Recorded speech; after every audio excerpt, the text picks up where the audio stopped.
Ladies and gentlemen, my name is Artur Zaborski and I am a Polish journalist, and I have a great honor to host Q&A session with filmmakers behind the project My Name Is. Today with us we have Eliza Płocieniak-Alvarez. Hello, Eliza. Hi, hello. And Karol Ratajczak. Hi, Karol. Hi. Okay, guys, so as far as I know, your project is about emotions. In each episode, we're gonna know how to name, and we're gonna get some characteristic of each of the emotions that we have to handle every day. How did you come up with the idea of this project, and why did you decide to talk about such a delicate subject like emotions? Mm-hmm. So we came up actually with the idea around 4 or 5 years ago when we were in the phase of preparing our diplomas for at the Film Academy Baden-Württemberg, but exactly because of the fact that it is a difficult and delicate subject that needs enough time for development. That's why 4 years later, after a lot of preparation, we are realizing it now. And why? I think it's we kind of feel it as really our mission to do some kind of valuable content for kids, and getting to know emotions and learning how to cope with them. It's one of the most important steps for kids. So yeah. Yeah, but as we mentioned, it's a really delicate subject, I believe. Like talking about emotions, like for me, it's something that it's always difficult because you have to make it properly. It's like it's really risky to talk about this gentle subject in an inappropriate way. So I'm just curious, how did your research look like? Did you talk to some psychologists? Did you read books? Did you have like any kind of this area that you have to dig in? How did it look like? Mm-hmm. Yeah, just one thing I'd like to say before. It is very difficult and it is very delicate, and I think that's why many people avoid it. Mm-hmm. And like avoiding it isn't the way. So you know, like we are normally afraid to talk about emotions, and this is our objective to de-tabooize it, so that it's just not a taboo anymore, because we all have emotions and they are really useful. So we were researching loads of books. I was actually mainly researching Polish books. There is also this great stories book, Wielka Księga Uczuć, which yeah, and we are also working with children psychologists. So the script for My Name Is Fear, which is our pilot episode, was consulted with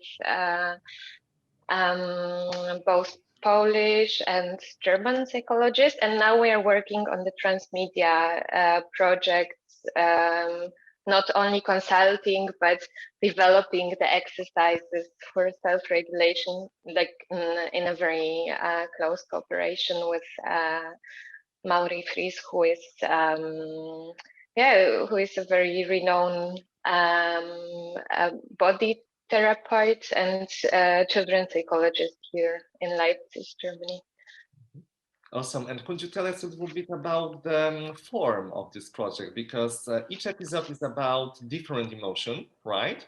But are they connected together? Like, is the story or the characters the same in each episode, or is it separated? Is it more like anthology, or more like something that is like, you know, affluent and goes from one point to another with each episode? Yeah, so that was kind of our idea, that it is like an anthology, because so it is easier for kids really to differentiate and learn the names. So, you know, like we don't get to know 3 emotions at once, but just one by one. This is the idea for the first 13 episodes, and then we want to develop next 13 where we can show how emotions sometimes mix. But like this first idea is just like this basic knowledge. Hello, this is me. My name is Fear. When you feel me, you react like this and this. Maybe you feel me in this or that situation, and I am very useful when, I don't know, you are chased by the big dog and you should just really run away. But it might be that I can overreact. So there is always this.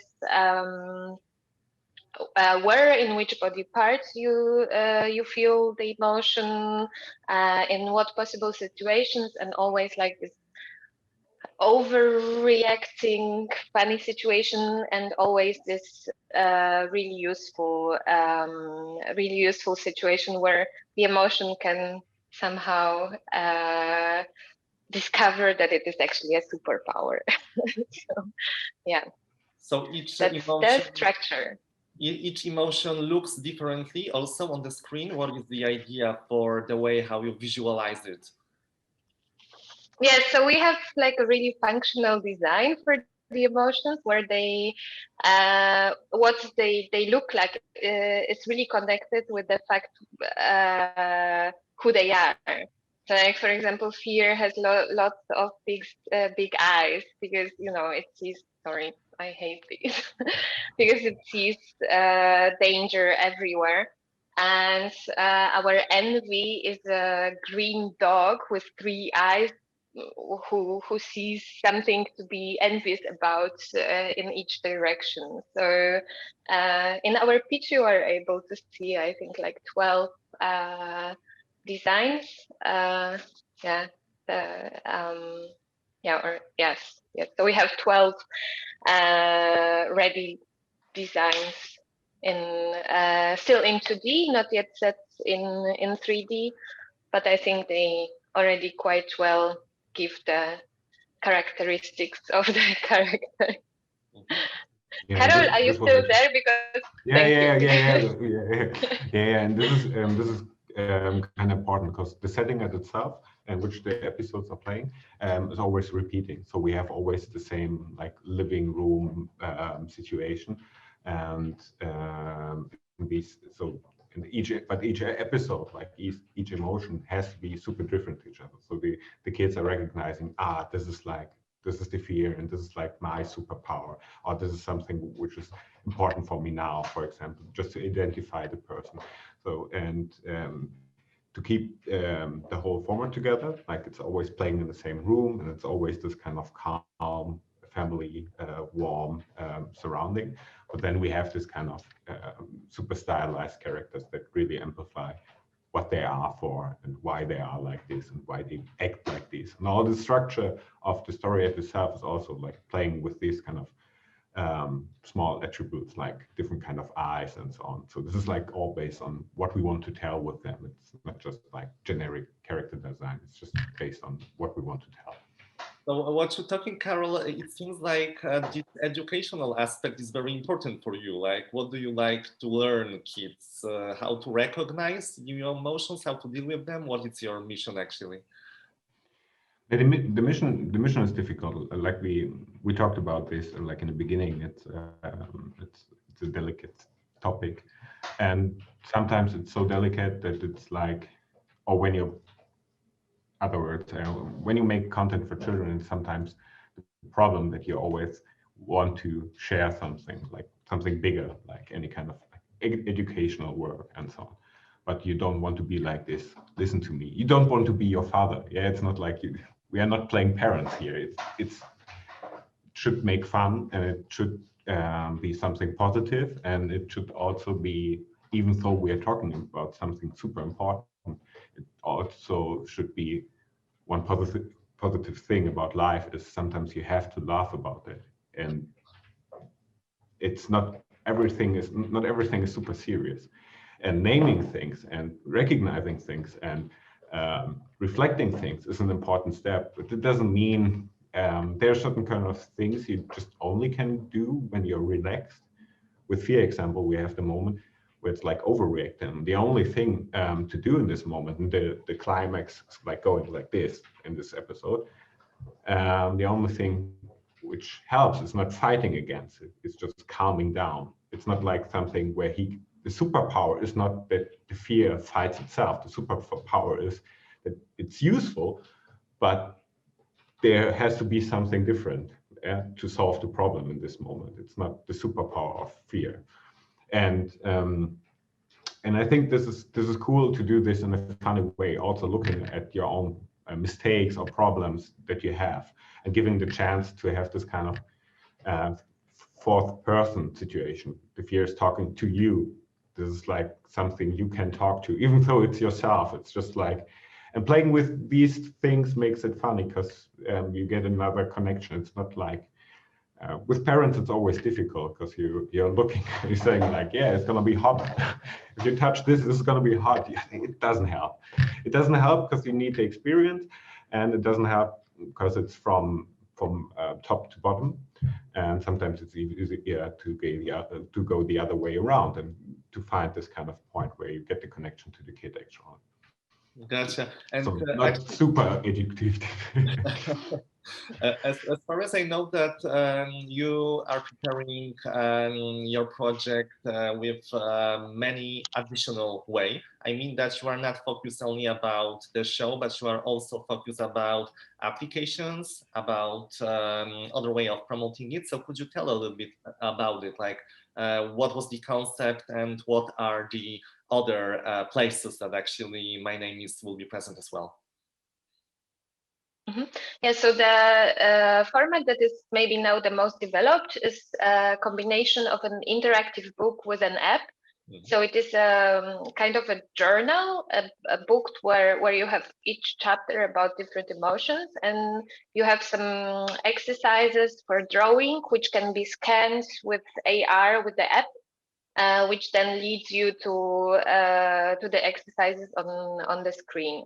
So this was the idea of like getting kids not only in the app but also real world where they can write or draw or put stickers, and on the other hand to include also smaller children who are not yet able to read themselves. So then we have this kind of like audio and visual guide in the app. So this is something that we are developing right now. On the other hand, we think there is like a really big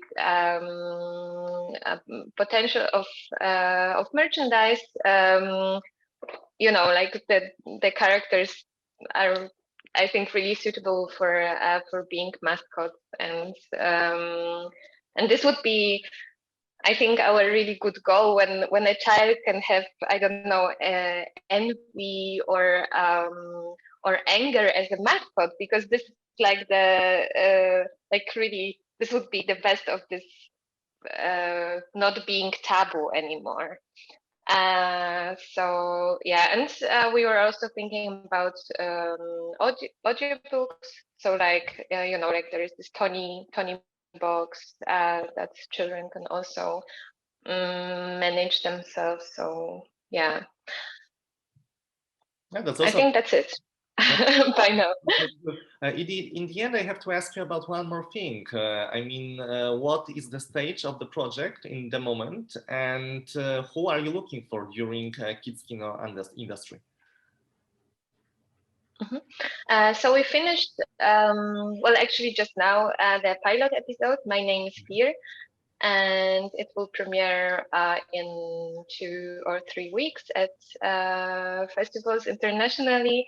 We are really happy that it's getting really good feedback.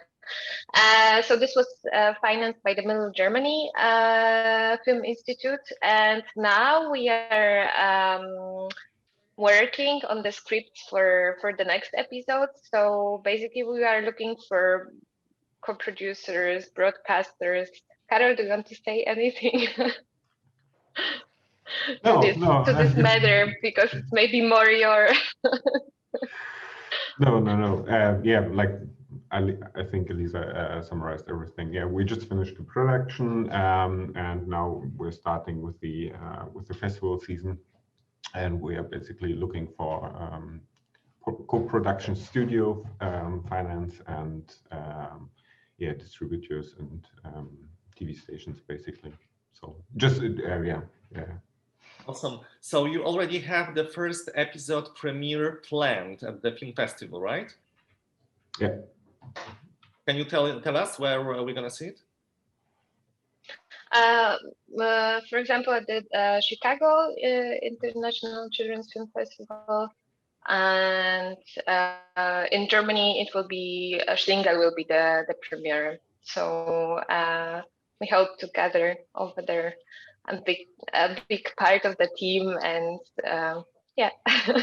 That sounds yeah, but as for the series, we are pretty in an early stage, so so we are really happy for anyone who wants to join us in this early stage of development to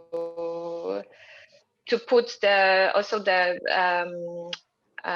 content input, and yeah.